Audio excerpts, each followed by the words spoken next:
Hello students, कैसे हो आप सभी। फिजिक्स कैंपस यूट्यूब स्टूडियो में आप सभी का हार्दिक स्वागत है। आइए आज की क्लास में हम बात करने वाले हैं आवेश की क्वांटम प्रकृति की। ज़्यादा टाइम वेस्ट ना करते हुए हम हमारे टॉपिक पे आते हैं। देखिए, इस टॉपिक में बात कर रहे हैं हम आवेश की क्वांटम प्रकृति की। तो आवेश के बारे में हम पढ़ चुके हैं कि आवेश होता क्या है पहले की क्लासों में। हम समझते हैं, यहाँ पर एक नया शब्द हमारे सामने निकल करके आया है, क्वांटम प्रकृति। आओ समझते हैं ये क्वांटम प्रकृति आखिर होती क्या है। देखो, आगे जिस भी राशि की हम बात कर रहे हैं, जो भी राशि आगे आ रही है, अगर उस राशि का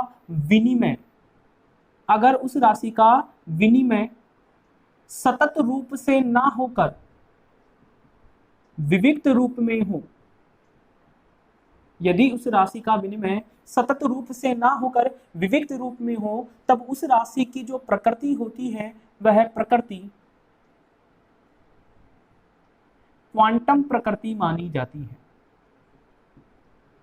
क्या कहा मैंने कि जिस भी राशि की आगे हम बात कर रहे हैं, जैसे फिलहाल यहां पर राशि आगे क्या आ रही है, आवेश। तो जिस भी राशि की हम बात कर रहे हैं, यदि उस राशि का विनिमय सतत रूप से ना होकर विविक्त रूप में होता है, तब उस राशि की प्रकृति जो है वह प्रकृति कैसी प्रकृति मानी जाती है, क्वांटम प्रकृति मानी जाती है। तथा उस राशि का न्यूनतम विविक्तमान तथा उस राशि का जो न्यूनतम विविक्तमान होता है, न्यूनतम विविक्तमान क्वांटा कहलाता है। क्या कहलाता है? क्वांटा।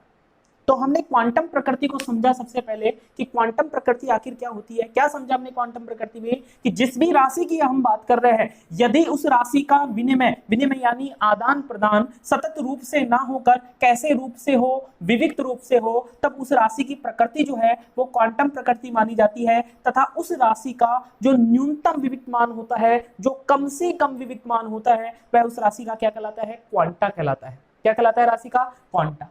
हमें यहां पर समझना है आवेश की क्वांटम प्रकृति। तो आओ समझते हैं आवेश की क्वांटम प्रकृति। और आवेश की क्वांटम प्रकृति की यदि हम बात करें सैद्धांतिक पुष्टि की,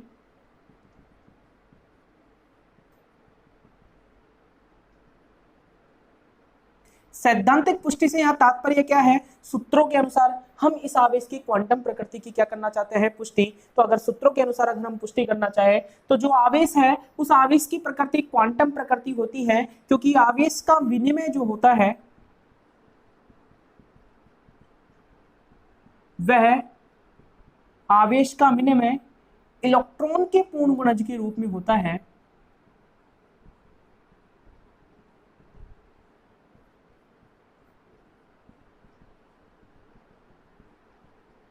अर्थात कहने का मतलब है कि आवेश Q इक्वल टू किसके पूर्ण गुणज के रूप में बोला? इलेक्ट्रॉन के पूर्ण गुणज के रूप में। इसीलिए इलेक्ट्रॉन के पूर्ण गुणज के रूप में यहाँ पर क्या आ गया? N, जो कि व्यक्त कर रहा है कि इलेक्ट्रॉन के पूर्ण गुणज के रूप में है। और हमें सूत्र मिल गया Q इक्वल टू Ne, जो कि इस तथ्य को, जो कि इस बात की पुष्टि करेगा कि आवेश की प्रकृति कैसी प्रकृति होती है? क्वांटम प्रकृति। हम क्या कह रहे हैं कि चूंकि क्वांटम प्रकृति किसे कहते हैं कि जिस भी राशि का विनिमय अगर सतत रूप से ना होकर विविक्त रूप में होता है, अगर पूरा होता है, तो ऐसी स्थिति में उसकी प्रकृति कौन सी प्रकृति मानी जाती है? क्वांटम प्रकृति। यही कारण है कि आवेश का विनिमय जो होता है वो इलेक्ट्रॉन के पूर्ण गुणज के रूप में होता है। इसलिए हमारे पास सूत्र आया Q इक्वल टू Ne, जो कि इसकी सैद्धांतिक पुष्टि करता है कि आवेश की प्रकृति कैसी प्रकृति होती है? क्वांटम प्रकृति होती है। देखो, यहां n जो है वो एक पूर्ण गुणज मान है, जहां हम लिख सकते हैं कि जहां n इक्वल टू पूर्ण गुणज है, यानी कहने का मतलब है कि या तो +-1 होगा, या +-2 होगा, या +-3 होगा, और इसी तरह डॉट डॉट डॉट। तथा E जो है वो E इलेक्ट्रॉनिक आवेश है। E जो है वो E इलेक्ट्रॉनिक आवेश है। हम जानते हैं इस n का मान जो है वो n का मान कम से कम कितना हो सकता है? 1। तो जब हम कम से कम n का मान लेंगे, तो कम से कम n का मान ले लिया 1, तब ऐसी स्थिति में इस सूत्र से Q इक्वल टू क्या मिलेगा हमको? E। और अभी हमने कहा कि जो भी न्यूनतम विविक्त मान होता है वह न्यूनतम विविक्त मान क्या कहलाता है? उसका क्वांटा कहलाता है। तो बताओ, यहां से ये बात स्पष्ट हो चुकी है कि जो आवेश है उस आवेश का क्वांटा क्या है? E है। आवेश का क्वांटा क्या है? E है। और E को अभी मैंने कहा क्या है? E इलेक्ट्रॉनिक आवेश है। यानी कहने का मतलब तो ये हुआ कि Q इक्वल टू जो E है यही आवेश का क्वांटा यही आवेश का क्वांटा कहलाता है। आवेश का क्वांटा कहलाता है, जिसे आवेश का परमाणु भी कहते हैं। आवेश का परमाणु भी कहते हैं। यही आवेश का क्वांटा कहलाता है, जिसे आवेश का परमाणु भी कहते हैं। आवेश का क्वांटा क्यों कहा? क्योंकि Q इक्वल टू E जो हमको मिला है वो n का कम से कम मान रखने पर मिला है, और n का कम से कम मान जो है वही उसका न्यूनतम विविक्त मान है, और ये न्यूनतम विविक्त मान होने के कारण ही Q इक्वल टू E जो है वो आवेश का क्वांटा कहलाया है। यहाँ E जो है, इस E का SI पद्धति के अनुसार अगर हम मान देखें तो SI पद्धति के अनुसार इस E का मान होता है 1.6 इंटू 10⁻⁻19 कूलम। जबकि अगर हम CGS पद्धति के अनुसार इस E का मान देखें तो CGS पद्धति के अनुसार इसका मान होता है 4.8 इंटू 10⁻10 ESU, यानी इलेक्ट्रोस्टेट यूनिट। तो ये तो बात करी हमने सैद्धांतिक पुष्टि से रिलेटेड। अब बात कर लेते हैं हम प्रायोगिक पुष्टि कि इस बात की पुष्टि, किस बात की पुष्टि कि आवेश की प्रकृति कैसी प्रकृति होती है? क्वांटम प्रकृति होती है। तो एक प्रयोग होता है मिलिकन तेल बिंदु प्रयोग। मिलिकन तेल बिंदु प्रयोग। यह प्रयोग प्रायोगिक रूप से इस तथ्य को स्पष्ट करता है कि आवेश की प्रकृति क्या होती है? क्वांटम प्रकृति होती है। तो ये था हमारा कंसेप्ट आवेश की क्वांटम प्रकृति का, जिसमें हमने कहा कि किसी भी राशि का विनिमय अगर सतत रूप से ना होकर विविक्त रूप में होता है तो उस राशि की प्रकृति क्वांटम प्रकृति मानी जाती है। अगर कौन सी प्रकृति मानी जाती है? क्वांटम प्रकृति मानी जाती है, तथा उस राशि का जो न्यूनतम विविक्त मान होता है वो क्वांटा कहलाता है। यही कारण है कि आवेश जो है उस आवेश का विनिमय इलेक्ट्रॉन के पूर्ण गुणज के रूप में होता है। इसीलिए यहाँ पर आवेश की प्रकृति कैसी प्रकृति मानी जाती है? क्वांटम प्रकृति मानी जाती है, जिसके कारण हमारे पास सूत्र निकल के आया Q इक्वल टू NE, जहां n का मान +-1 +-2 +-3 डॉट डॉट डॉट हो सकता है, लेकिन कम से कम n का मान कितना होगा? 1। और हमने क्लियर कह रखा है कि जो न्यूनतम विविक्त मान है वही क्वांटा कहलाता है। यही कारण है कि कम से कम n इक्वल टू 1 जब रखोगे, न्यूनतम विविक्त मान रखोगे, तो न्यूनतम विविक्त मान Q इक्वल टू E मिला। इसीलिए हमने कहा कि आवेश का क्वांटा जो है वो आवेश का क्वांटा क्या कहलाता है? E कहलाता है, जिसे आवेश का परमाणु भी कहते हैं, जिसका SI पद्धति में मान 1.6 इंटू 10⁻⁻19 कूलम, जबकि CGS पद्धति में इसी का मान कितना होता है? 4.8 इंटू 10⁻10 ESU होता है। तथा प्रायोगिक पुष्टि कौन करता है इस तथ्य की? मिलिकन तेल बिंदु प्रयोग। मिलिकन तेल बिंदु प्रयोग इस बात की प्रायोगिक रूप से पुष्टि करता है कि आवेश की प्रकृति कैसी प्रकृति होती है? क्वांटम प्रकृति। आओ अगले नेक्स्ट टॉपिक की हम बात करते हैं।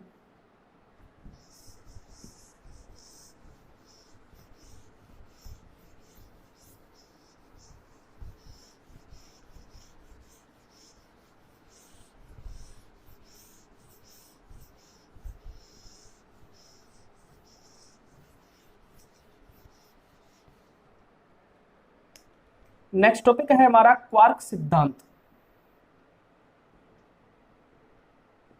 आप समझते हैं क्या है ये क्वार्क सिद्धांत? ये दिया वैज्ञानिक गैलमान द्वारा। किसके द्वारा दिया गया? ये है वैज्ञानिक गैलमान द्वारा। क्या कह रहे हैं वैज्ञानिक गैलमान? वैज्ञानिक गैलमान ने कहा कि प्रकृति में कुछ ऐसे भी कण पाए जाते हैं कि जिन पर आवेश का मान जो होता है, प्रकृति में कुछ ऐसे भी कण पाए जाते हैं कि जिन पर आवेश का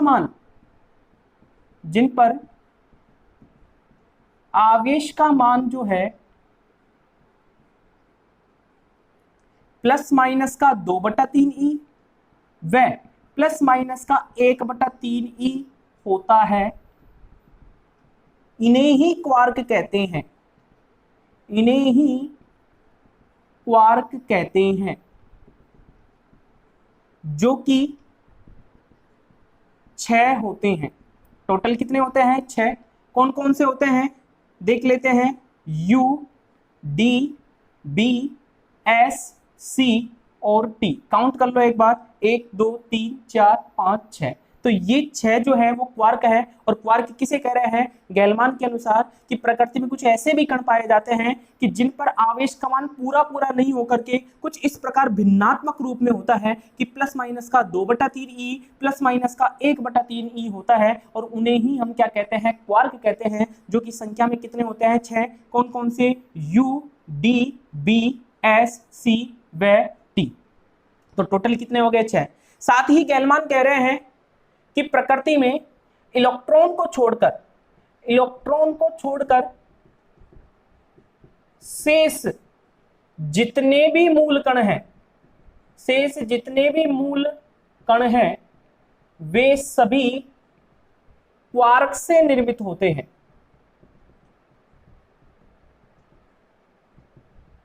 क्या कह रहे हैं गैलमान? कि प्रकृति में इलेक्ट्रॉन को छोड़कर के शेष जितने भी मूलकण होते हैं वह सभी के सभी किससे मिलकर के बने होते हैं? क्वार्कों से मिलकर के बने होते हैं। गैलमान और क्या कह रहे हैं आप देखते हैं। जो यू क्वार्क होता है, इस यू क्वार्क को कहते हैं अप क्वार्क, और जो डी क्वार्क होता है, इस डी क्वार्क को कहते हैं डाउन क्वार्क। अप क्वार्क जो होता है इस पर आवेश का मान होता है प्लस का 2/3 ई, और जो डाउन क्वार्क होता है, इस डाउन क्वार्क पर आवेश का मान होता है माइनस का 1/3 ई। और हम पहले ही इस बात को, इस तथ्य को स्पष्ट कर चुके हैं कि नेगेटिव का द्रव्यमान जो होता है वह सदैव पॉजिटिव के द्रव्यमान से अधिक होता है। यही कारण है, हमने इस तथ्य को पहले स्पष्ट कर दिया कि नेगेटिव का द्रव्यमान जो होता है वो सदैव पॉजिटिव के द्रव्यमान से अधिक होता है। यही कारण है कि यहां से देख करके हम स्पष्ट कर सकते हैं कि किसका द्रव्यमान अधिक होगा, डी क्वार्क का द्रव्यमान या यू क्वार्क का द्रव्यमान। तो किसका द्रव्यमान अधिक होगा? डी क्वार्क का द्रव्यमान होगा, क्योंकि डी क्वार्क पर चार्ज कैसा है? नेगेटिव है। इसलिए हम कह सकते हैं कि डी क्वार्क जो है यू क्वार्क से भारी होता है। डी क्वार्क जो है वो कौन सी क्वार्क से भारी होता है? यू क्वार्क से भारी होता है। और क्या कह रहे हैं गैलमान? गैलमान ने यह बात भी स्पष्ट करी कि जो भी नाभिक होता है उस नाभिक में जो प्रोटॉन और न्यूट्रॉन पाए जाते हैं, ये प्रोटॉन और न्यूट्रॉन भी किससे मिलकर के बनते हैं? क्वार्क से बनते हैं। किससे मिलकर के बनते हैं? क्वार्क से मिलकर के बनते हैं। कैसे बनते हैं क्वार्क से मिलकर के? आओ देखते हैं।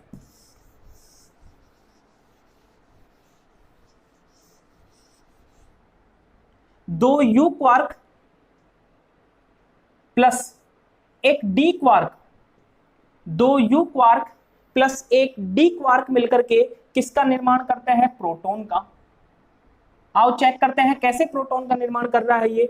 2 तो यू क्वार्क यानी 2 अप क्वार्क और एक डाउन क्वार्क मिलकर के किसका निर्माण करते हैं? प्रोटॉन का। फॉर एग्जांपल सोल्व करके हम देख लेते हैं। देखो यू क्वार्क जो है, उस यू क्वार्क पर आवेश का मान मैंने कितना बताया था? प्लस का 2/3 ई। तो हम लिख देते हैं प्लस का 2/3 ई।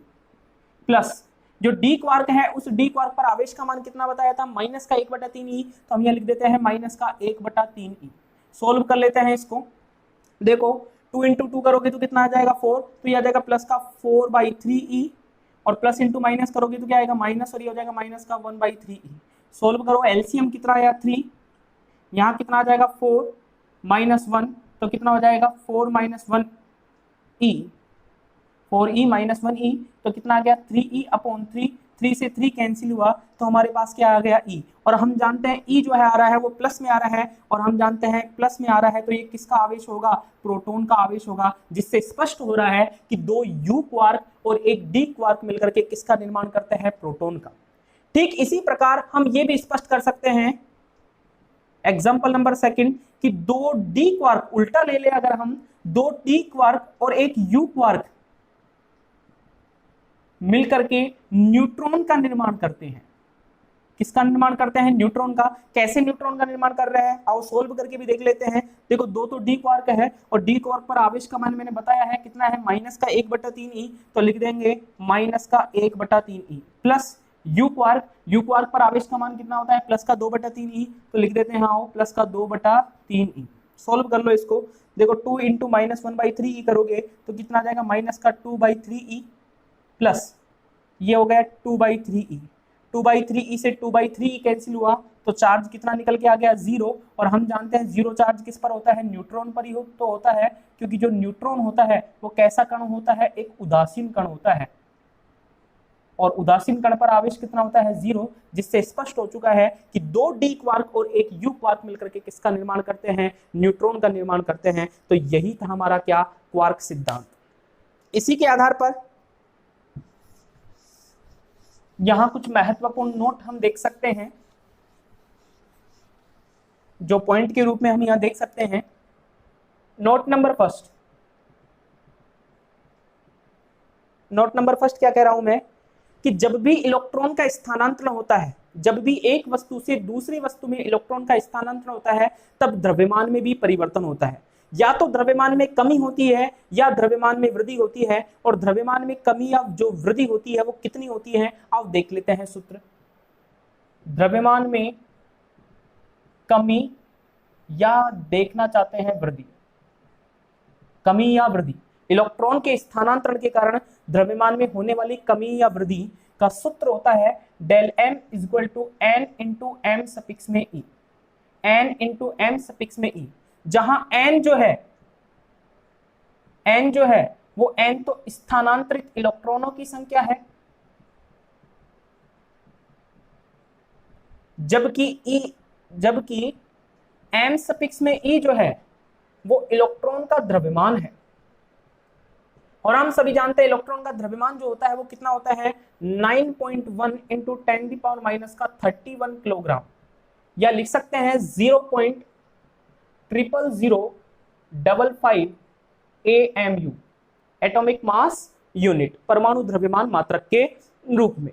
Note number second, note number second क्या आ रहा है, यदि क्वेश्चन पूछ लिया जाए कि क्वार्क सिद्धांत का अस्तित्व हो, यदि प्रकृति के अंदर क्वार्क सिद्धांत का अस्तित्व हो, तब आवेश का क्वांटा होगा, क्योंकि अभी अभी हमने आवेश की क्वांटम प्रकृति में पढ़ा है कि Q इक्वल टू E जो है वह क्वांटम प्रकृति के अनुसार आवेश का क्वांटा होता है। लेकिन मैं कह रहा हूं कि क्वार्क सिद्धांत का अगर प्रकृति के अंदर अस्तित्व माना जाए, क्वार्क सिद्धांत के अनुसार अगर प्रकृति में क्वार्क सिद्धांत का अस्तित्व माना जाए, तो ऐसी स्थिति में आवेश का क्वांटा होगा।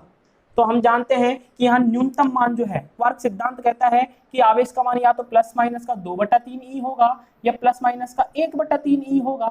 यानी कहने का मतलब तो ये हुआ कि 2/3 ई ज्यादा होता है या 1/3 ई, 2/3 ई, कम कौन सा मान है 1/3 ई। तो न्यूनतम विविक्त मान ही तो क्या कहलाता है, आवेश का क्वांटा। जिससे स्पष्ट हो रहा है कि अगर प्रकृति में क्वार्क सिद्धांत का अस्तित्व है, अगर प्रकृति में क्वार्क सिद्धांत का अस्तित्व है, तो ऐसी स्थिति में आवेश का क्वांटा कितना माना जाएगा, 1/3 ई। तो यहां लिख सकते हैं यदि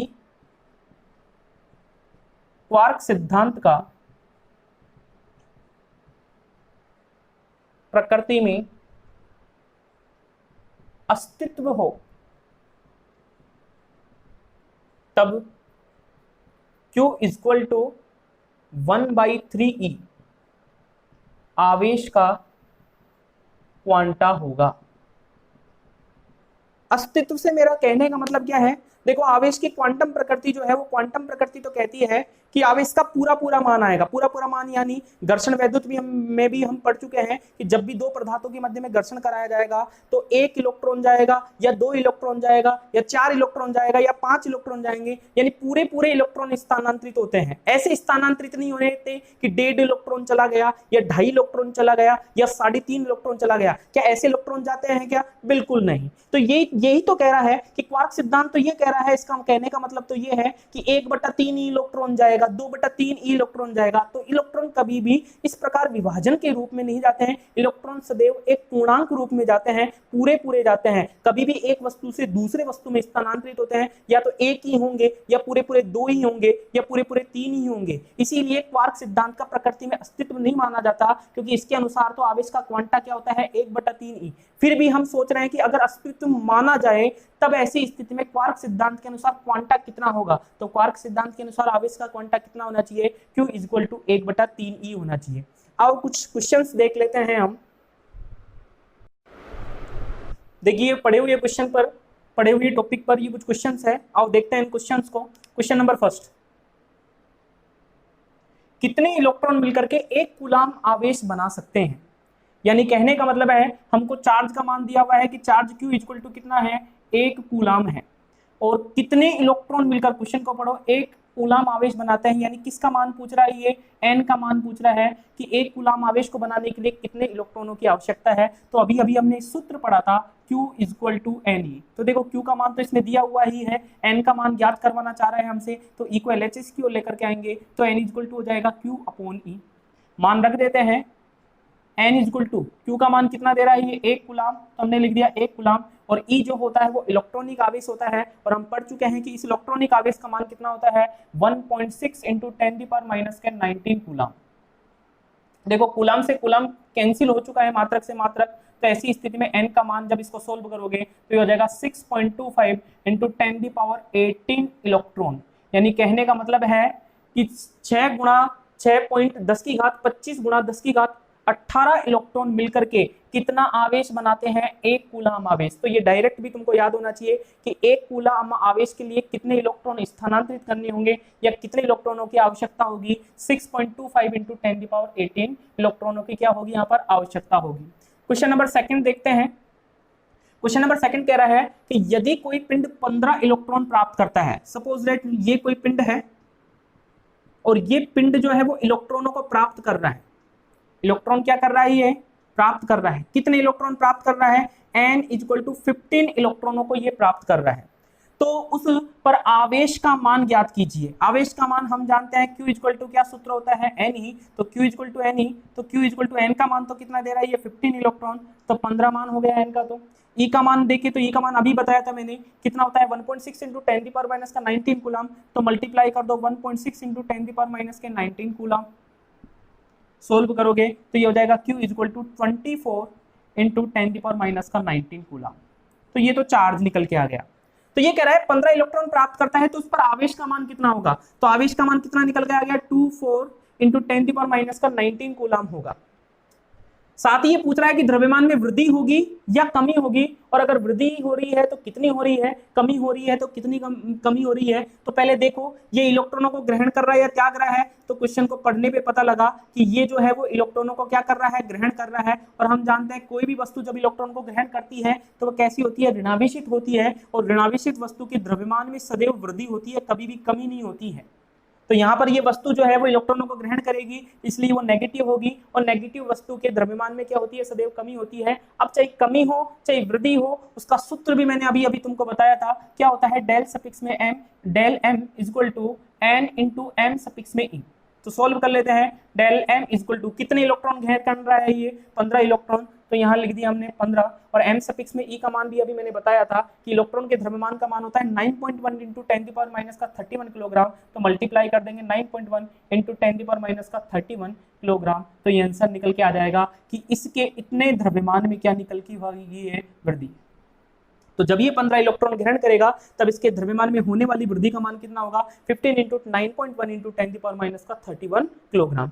आओ क्वेश्चन नंबर थर्ड पर हम बात करते हैं। क्वेश्चन नंबर थर्ड है हमारा, क्या किसी पिंड पर 6 इंटू 10⁻⁻18 कूलाम आवश्यकता है, क्या किसी पिंड पर 6 इंटू 10⁻⁻18 कूलाम आवेश आ सकता है। तो देखो अभी अभी मैंने कहा था कि जब हम घर्षण करवाते हैं या किसी भी प्रक्रिया के अंतर्गत जब इलेक्ट्रॉनों का स्थानांतरण होता है तो पूरे इलेक्ट्रॉन स्थानांतरित होते हैं, पूरे यानी पूर्णांक रूप में इलेक्ट्रॉन स्थानांतरित होते हैं। या तो पूरा 1 इलेक्ट्रॉन जाएगा, या पूरा 2 ही जाएगा, या पूरा 3 ही जाएगा, या पूरे 10 ही जाएंगे, या पूरे 20 जाएंगे, या पूरे 100 इलेक्ट्रॉन जाएंगे। कभी भी ऐसे इलेक्ट्रॉन स्थानांतरित होते हैं क्या कि पहली वस्तु से दूसरी वस्तु में 1.5 इलेक्ट्रॉन गया, 2.5 इलेक्ट्रॉन आ गया, फिर 3.5 इलेक्ट्रॉन गया, 4.5 इलेक्ट्रॉन आ गया, ऐसा कभी भी नहीं होता। इलेक्ट्रॉन का स्थानांतरण सदैव पूरे रूप से होता है, संपूर्ण रूप से होता है। तो अगर हमारे पास इलेक्ट्रॉनों की संख्या पूरी एक पूर्णांक मान के रूप में आ रही है तो इसका मतलब है कि ये चार्ज आ सकता है, और अगर पूर्णांक रूप में नहीं आ रही है, दशमलव के रूप में प्राप्त हो रही है, तो ऐसी स्थिति के अंदर ये चार्ज नहीं आ सकता। तो आओ सोल्व करके देख लेते हैं हम। तो ये कह रहा है कि किसी पिंड पर इतना आवेश आ सकता है क्या, तो आवेश Q का मान तो इसने खुद ने ही दे दिया है क्वेश्चन के अंदर कि 6 इंटू 10⁻⁻18 कूलाम, और हमारे पास सूत्र होता है Q इक्वल टू Ne, और हमको ज्ञात क्या करना है यहाँ पर कि इतना आवेश आ सकता है या नहीं आ सकता। यानी हम इलेक्ट्रॉन की संख्या देख लेते हैं। अगर इलेक्ट्रॉन की संख्या पूर्णांक के रूप में आ रही है, पूरी पूरी आ रही है, तो इसका मतलब है कि आ सकता है, और नहीं आ रही है तो इसका मतलब है कि नहीं आ सकता। क्योंकि अभी अभी मैंने कहा कि अगर इलेक्ट्रॉन का स्थानांतरण होता है तो पूरा पूरा आता है, ऐसा नहीं होता कि 1.5 इलेक्ट्रॉन चला गया या 2.5 इलेक्ट्रॉन चला गया। अगर इलेक्ट्रॉन स्थानांतरित होता है, चाहे ग्रहण करे चाहे इलेक्ट्रॉन को त्यागे, तो वो पूरा पूरा इलेक्ट्रॉन त्यागेगा, या 1 इलेक्ट्रॉन ग्रहण करेगा या 1 इलेक्ट्रॉन को त्यागेगा, 2 इलेक्ट्रॉन ग्रहण करेगा या 2 को त्यागेगा। ऐसा नहीं है 1.5 त्याग रहा है 2.5 ग्रहण कर रहा है। आ रही है बात समझ में? तो आप सोल्व करते हैं। एन देखें तो ई को एलएचएस की ओर लेकर के आएंगे तो ये हो जाएगा Q/E। मान रख देते हैं n इक्वल टू, यदि Q का मान देखें तो Q का मान तो क्वेश्चन में बता रखा है कितना है, 6 × 10⁻⁻18 कूलम अपॉन E। E का मान क्या होता है 1.6 × 10⁻⁻19 कूलम। ठीक है, इसको और आगे सोल्व कर लेते हैं। n इक्वल टू कितना हो जाएगा 6 अपॉन 1.6 × 10⁻⁻18 है ये। ठीक है, और ये 10⁻⁻19 ऊपर जाएगा तो किसका हो जाएगा, प्लस का। अब देखो 10⁻19 में से जब 10⁻18 जाएगा तो हमारे पास क्या बच जाएगा, n इक्वल टू 6 और अपॉन 1.6 × 10। क्या यही बचेगा क्या? इस 1.6 का इस दशमलव को अगर मैं यहां से हटाऊं तो यहां पर क्या आ जाएगा 6 अपॉन 16 × 10 × 10। तो कितना आ गया ये, n equal to 600 upon 16। 600 upon कितना निकल करके आ गया 16, और 600 अपॉन 16 को जब हम सोल्व करेंगे तो ये आ जाएगा n इक्वल टू 37.5। अब देखो पूरा पूरा 37 नहीं आ रहा, ये आ रहा है 37.5। अर्थात इसका कहने का मतलब तो ये है कि इतना आवेश लाने के लिए उसको 37.5 इलेक्ट्रॉन यानी 37.5 इलेक्ट्रॉनों का क्या करना होगा, स्थानांतरण करना होगा, जो कि पॉसिबल ही नहीं है। क्योंकि अभी मैंने कहा कि स्थानांतरित होने वाले इलेक्ट्रॉनों की संख्या एक पूर्णांक मान के रूप में होती है, पूरी पूरी होती है, कि पूरी पूरी 2 ही हो सकती है, पूरी पूरी 4 ही हो सकती है। ऐसा नहीं कि 2.5 हो, 4.5 हो, 5.5 हो, 37.5 हो। यानी कहने का मतलब है कि यहाँ पर आ जाएगा आंसर कि नहीं हो सकता, यानी किसी भी पिंड पर ये आवेश आ ही नहीं सकता। क्यों नहीं आ सकता? क्योंकि स्थानांतरित इलेक्ट्रॉनों की संख्या 37.5 आ रही है, और कभी भी इलेक्ट्रॉन जो होते हैं वो आधे अधूरे स्थानांतरित नहीं होते हैं, पूरे पूरे स्थानांतरित होते हैं, पूर्णांक मान के रूप में स्थानांतरित होते हैं। इसलिए आंसर आएगा नहीं स्थानांतरित हो सकते। ठीक है, तो आज के लिए इतना ही, आगे बात करेंगे हम हमारे नेक्स्ट वीडियो में।